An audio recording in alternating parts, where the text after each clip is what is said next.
Tudo bem? Ah, que bom! Tudo bem? Eu tô esperando esse povo. E aí? Querida!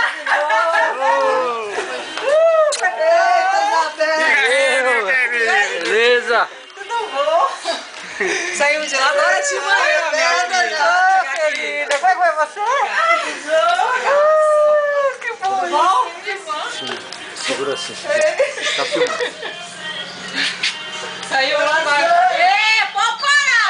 Hoje é dia de alegria! Vira pra cá, vira pra cá! Vira não! Não vira não! Deixa, por isso que eu larguei logo dela, porque senão já viu, né? Vai lá na frente, vai. Ai, meu! Ai, vai dar lá! Eu ainda tenho 5, né? Eu ainda tenho uma... como que fala, Mel? Oi, Mel.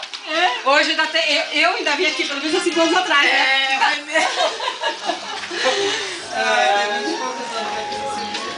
Vocês duas, né? Continua bebendo. Eu falei pra ela, vamos lá, que a gente vai pé de cocô. Pé de cocô. Ninguém quis acreditar.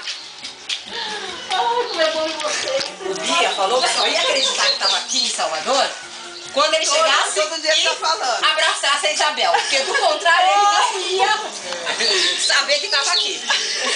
Muito... Tá vendo? Ah, eu quero ver a Bel, toda hora ele falando. Vê se eu moro em frente ao mercado. Vê onde peru. Onde peru, rapidinho. Cadê a Rafaela? Tu é a Alexandra? Eu vejo ela no Orkut, eu falo assim, aqui deve ser Alexandra. Você tá ali, pelo menos a gente não passa pra ficar lá dentro do ônibus, né?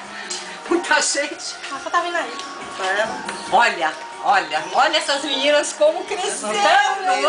E olha, Isabel, não faz tanto tempo, 5 não faz tanto tempo, 5 anos, né? Não faz tanto tempo. Só que a mãe dela, como era magrinha, né? E ela... Casadas tudo, né? Não, mas não, vem cá, peraí.